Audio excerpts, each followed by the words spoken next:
Po, Sonja Kapaku.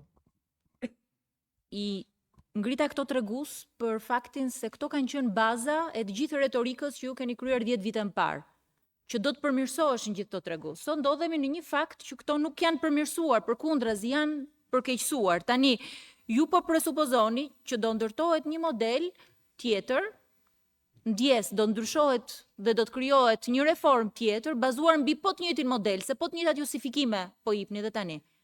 Me të njëjtin model që dështoi një herë, që i solli të ardhurat në këtë nivel, tani po themi që do ngrem përsëri një reform tjetër dhe presim një rezultat ndryshe. Se herën e parë nuk e arritëm, e provuam një herë për 10 vite dhe tani do ta provojmë për së dyti.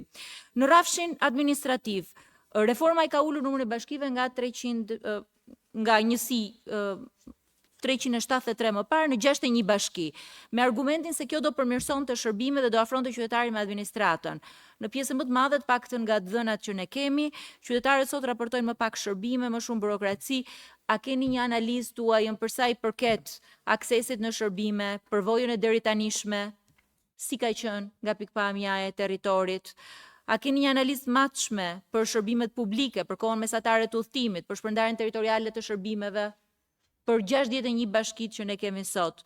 Në mungesë të kësaj analize, se parlamenti ka analizat e veta, ju keni ardhur këtu si përfaqësues i qeverisë, jo të na thoni ne se çfarë ka bërë Komisioni më parëshëm e reformës territoriale.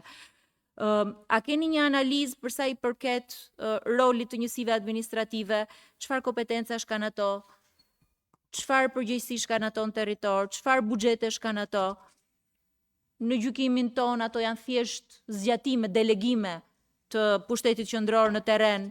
A e pranoni këtë si një problem që kishte modeli aktual që ju keni ndjekur dhe fakti që sot njësitë administrative nuk janë përfaqësimi vullnetit të përfaqësimit lokal të qytetarëve në terren?